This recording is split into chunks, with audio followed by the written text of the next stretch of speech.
Hey everyone, welcome back to another stimulus update. Edin and I talk about a brand new stimulus bill that came out this week, and it's actually a fantastic one in our opinion. And at the end of the video, make sure you stay and watch if you are currently working, because we talk about a quick couple tips to get the most out of your paycheck today. Hey everyone, welcome back to another stimulus update. I'm Logan. I'm Edin. And today we're going to be talking about a new stimulus bill that was proposed actually by a Republican. His name is Senator Portman, and he's incentivizing those that are actually getting back to work. So this came out on May 20th. You can actually look it all up. We'll link it below, but it's on his website. But instead of prolonging unemployment, which currently is at $600 a week federally, it actually promotes, getting people back to work and bonusing those that are actually back at work $450 per week. So Edin, kind of give us the breakdown on this and really the whole scenario of what's going on with unemployment right now. Yeah, so this has been, again, probably the biggest topic that the two sides can come to an agreement on is this extra, right now, $600 a week in unemployment benefits that so many Americans are getting. I think we're at, 37 million unemployed right now, which is the largest number. I don't even know if we might have surpassed the Great Depression at this point.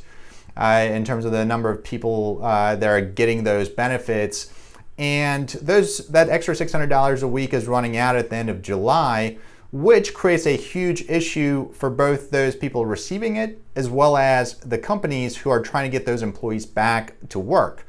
And this is actually a pretty great proposal in my opinion, because what it does is it bridges the gap between the two. It creates an incentive for people to go back to work, which helps the companies, but it puts some money back in their pockets so that they can continue earning some additional income as we work through all of the issues that we have and figure out what life is going to look like in the next 6 to 12 months, really.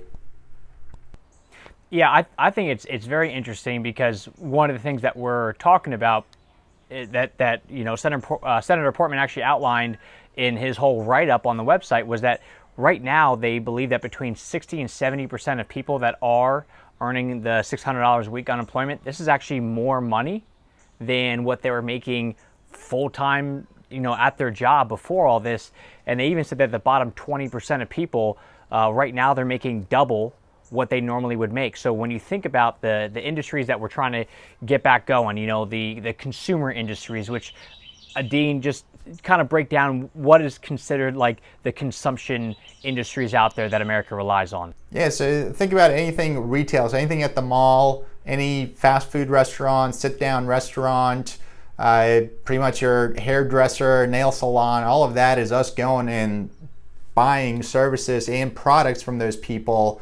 And they have been hit the most during this pandemic. And now, what we're trying to do is we're trying to get people to go back to those jobs. So if you think about your favorite restaurant, your waiter, if they've been there for a while, you've gotten to know them, and they relied on tips for a majority of it. Same at your favorite store. When you go in there, those clerks usually have a relatively low hourly wage, plus some of them might get a commission on their sales.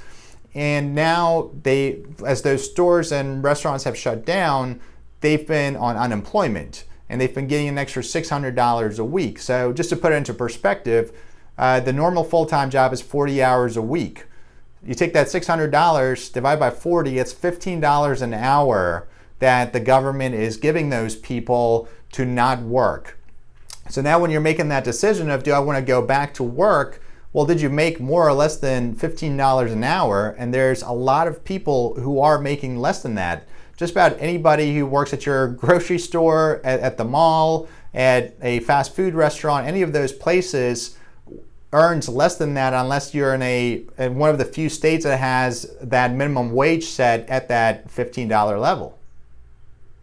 And that's just from the federal government. This doesn't even include what the state is giving you on a week-by-week basis. So I would imagine, when you factor that into it, that's generally another, couple $100 right there. I mean, to risk it, to go back in, it's a pretty big ask. So by incentivizing those to go back to work, for those that are, let's say, in the restaurant industry or in retail, or those that are putting themselves at this point kind of in harm's way for less money just to get back to work. It's, this is a fantastic program because, again, you're going from, at this point, if you're on unemployment, you're going from whatever you're getting paid by the state plus $600 a week, and then July 31, the Republicans have already come out and said, we're out. We're not doing any more of this. So this is a good transition into it, to getting you back to work, and especially if you're in an industry that is, like you're saying, Edin, so reliant on tips, this will help big time. Tremendously. It's without a question one of the greatest programs, and there's somebody I always think about when I'm reading these proposals, and he's kicking himself left and right. He was a presidential candidate by the name of Andrew Yang. Are you familiar with Andrew Yang? I know the name, but that's about the extent of it. The majority of his he's an economist. That's why most people didn't listen to him. He was missing out on the charisma part to be a politician. But he came out and he said, look, the world is changing, and every time we have a recession or an economic shift, the people who get hit the hardest are usually the lower wage earners. And some of these jobs are never going to come back. You and I have talked about this. Some of these jobs aren't coming back. I've already seen ideas about, robot servers replacing some of these human servers.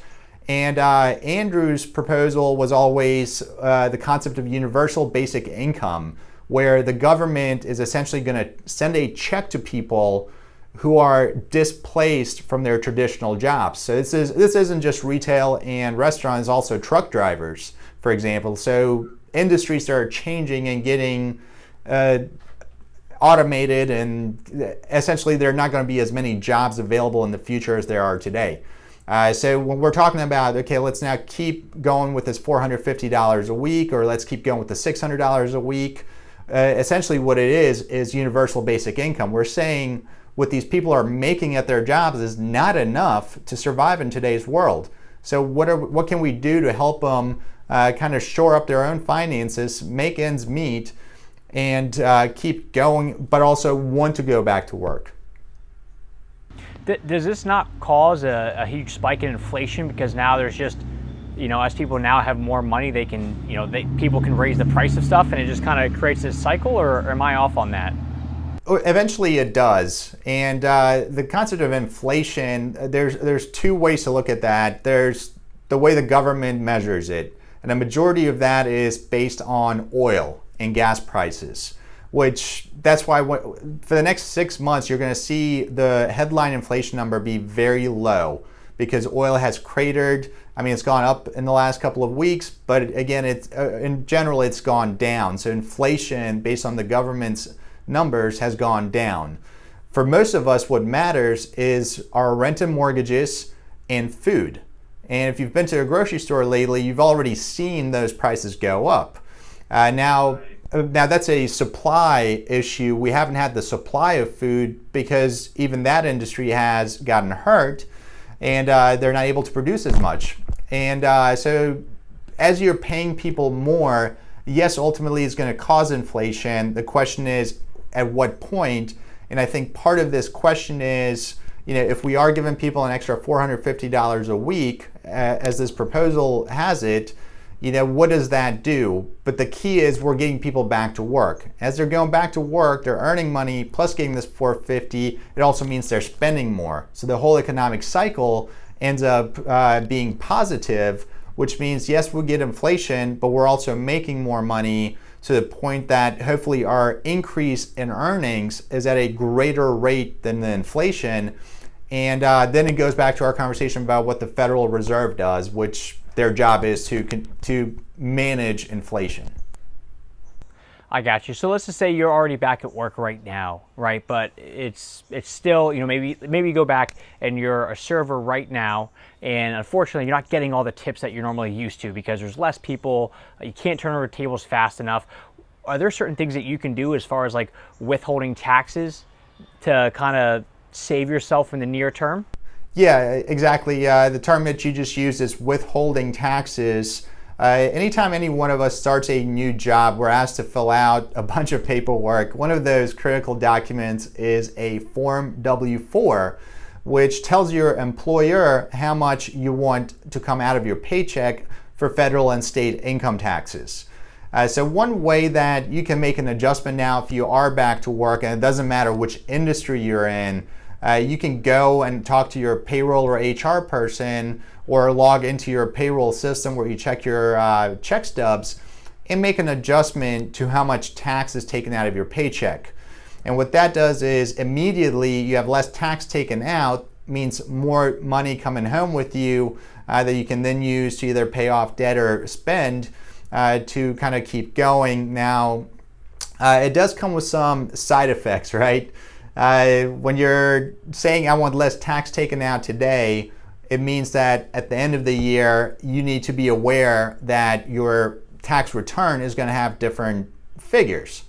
Usually, if you're used to getting a refund, what it means is you're going to get a smaller refund. If you're at break even, now you're potentially going to owe money because you're not paying in as much. And if you usually owe and now you adjust your withholdings, it just means you're going to probably owe even more. Interesting. And is this all like legal? Like, could I go in right now and adjust that W-4? Yeah, totally. So there's nothing in the law that says you can't adjust your withholdings.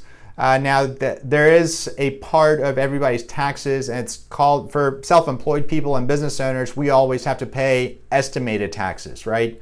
So we're supposed to pay a certain percentage, which is 90% of our total tax liability for the year, and we have to estimate that. When you have a job, that withholdings table sort of estimates what your liability is going to be at the end of the year and adjusts for it, with the idea being that you get to net zero at the end of the year. So when you now adjust them and have less taken out, if you end up owing money, you may also get penalized for doing so. So there might be an additional amount of penalties and interest for not having paid in enough throughout the year.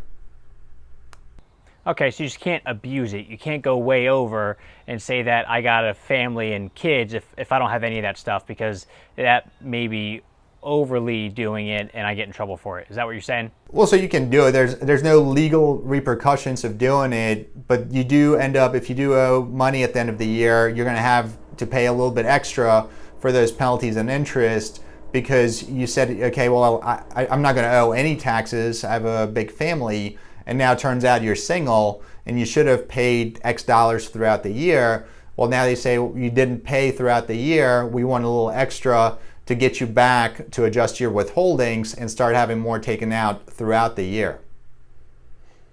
I got you. Okay, cool. So to recap everything, right now we got probably the best stimulus idea, as far as making both sides happy, would be, my guess would be, from Senator Portman coming out saying $450 per week to those that are back at work, which, obviously if you're not going to be able to go back to work, this doesn't really help you out whatsoever.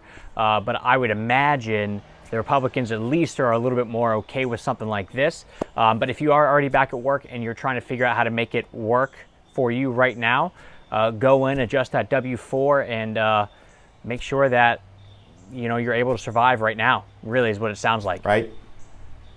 Yeah, cool. So everybody, do us a favor. If you like this, this new $450 a week potential package, put it in below and just say smart idea. If you don't like it, just say not smart. Like, I'm just curious to see how everybody else feels about it, because I know Edin and I, as small business owners, we understand the need to get people back, but I'm just curious to see what you guys think. So let me know down below, either smart idea or not smart, and we'll go from there.